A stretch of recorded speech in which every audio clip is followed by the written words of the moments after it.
Okay, back to your position. We got to pay the bills a bit with. Well, that's okay. I understand that. And certainly we got a chance to mention Dan again, and Dan's one of our favorite guests, et cetera, et cetera, et cetera. And I may actually get the last of the shows that got dropped on the floor when the changeover. Yeah, with a changeover from Windows Media to Flash.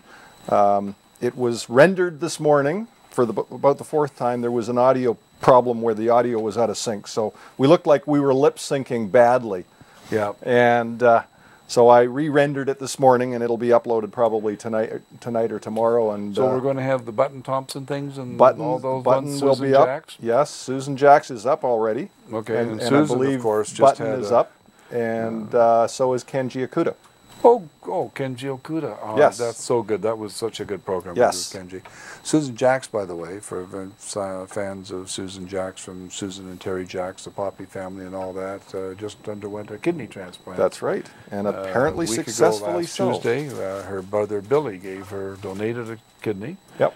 Wonderful story, because Susan, of course, is my nursing brother and nursing ex-husband, Ted, who passed away a couple of years ago. She spent the last 6 years as a nurse, looking after various members of her family, and then came down with kidney failure herself. And that's right. It's just such a good deal. Wonderful lady, and she's back singing. Hopefully, this doesn't put too much of a cramp in her style. She's done a couple of concerts. It was a year ago, November, that she did the concert in Maple Ridge that we went to. That's right. We had a wonderful time out there. That was. Then she's she just did the Calgary gorgeous one, lady. and then she got sick. Yeah. Too sick to perform.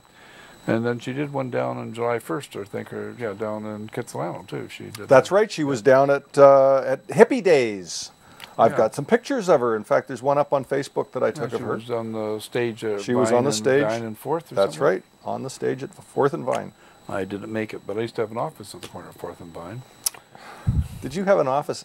Was there any place in Vancouver or North America that you didn't have an office? I mean, yeah, I didn't have offices in 20 states and 6 provinces. Well, I don't know. So, keeping track of where you had offices. I mean, you can claim to have had an office almost anywhere. Nobody could say anything. Well, against someplace of a card, I'll find a document or a record of it.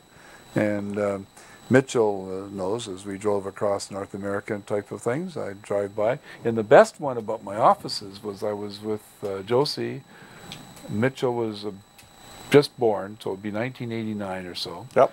We're driving through Seattle, and we're going down 6, I guess it was. And I look at this building, I say, I used to have a bank account there. Because all these offices had a bank account. Yes. And when we closed it up because of all the hassles, I mean, I know that some things got dropped on the floor. I know that there's $2,000 in the Bank of Nova Scotia on Eaton Street in Toronto. Well, it's now gone all into the central clearing now. And so the Financial Post had me on the front page of their paper one time in that list of in the list of people who. But of course, I was in the middle of a bankruptcy. There's no sense in my going to claim it. Well, now. And if I claimed it, then the tax office would have got it. So why the heck would I do that? If you claim it now, wouldn't they go after you? Well, yeah, they would. So, that's right. I mean, I so know it's got to stay there. And I didn't list it because I've still got to go prove it and all the rest of it. Anyway, making a long story short, this was way before the bankruptcy, and I'm driving through, and I know there was $5 in the Royal Bank of Canada and supposes you're Manitoba too. Yep.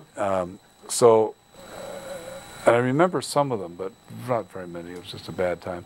But we stopped, we're driving down the road, and I say, I used to have a bank account there. And I'm talking about a bank account in 1978 or 79, not whatever. It's like 10 years. It's the limits. Yep. And I get out, and Josie, yeah, sure, because Josie used to drive her crazy when I do this stuff. So I stopped, parked the motorhome, 33-foot motorhome right there. Yes. Did you put any money in the meter? Oh, hell no. And got out of the car, or the motorhome, walked into the bank, identified myself, and came back out with $2,700 cash. Hey, which I understand. really impressed Josie. That was one of the